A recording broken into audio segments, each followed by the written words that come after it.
Καλησπέρα καταρχήν σε όλους σας.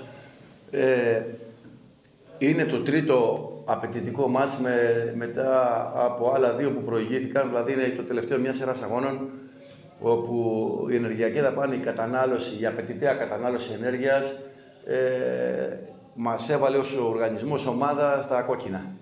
Και το μάτς του Κυπέλλου ήταν ένα do or die παιχνίδι, έπρεπε η ομάδα να περάσει στον επόμενο γύρο. Αλλά και στο μάτς στην Ιστία, με ιδιαίτερο αγωνιστικό χώρο, μια πολύ μαχητική ομάδα, καταναλώσαμε πολύ μεγάλη ενέργεια.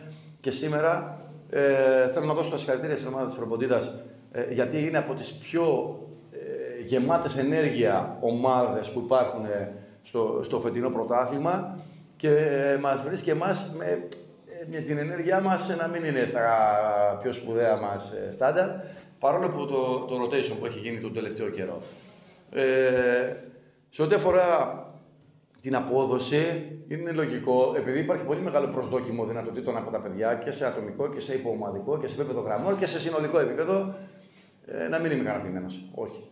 Έχουμε βγάλει μέτρια πράγματα σήμερα, αντιμετωπίζοντας μια πολύ θαραλέα ομάδα, την Προποντίδα, η οποία έτρεξε περισσότερο από εμάς.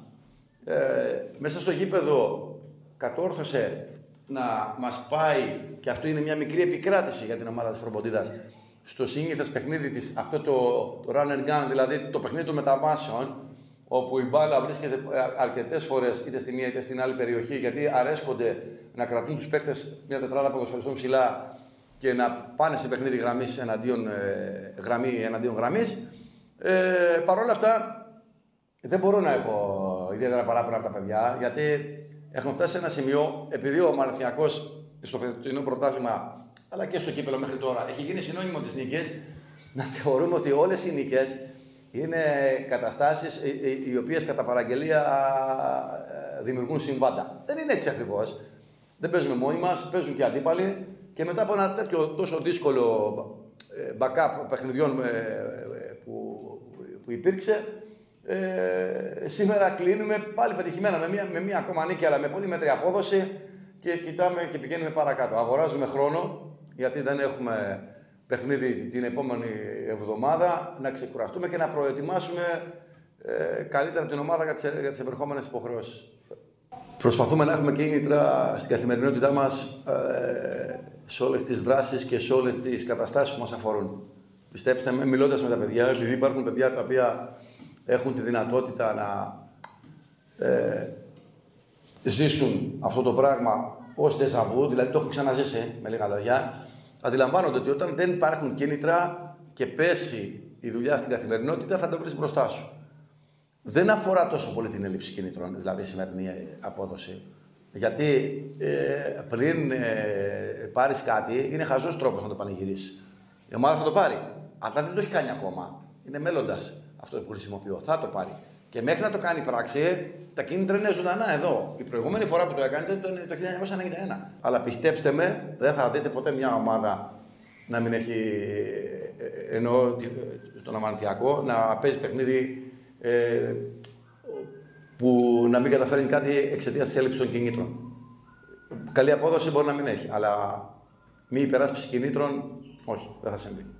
Κύριε Καρπέρη, η επόμενη αγωνιστική για το κύπελλο, αν δεν κάνω λάθος, διόρθωσε με, είναι η ομάδα της Αρτάκης.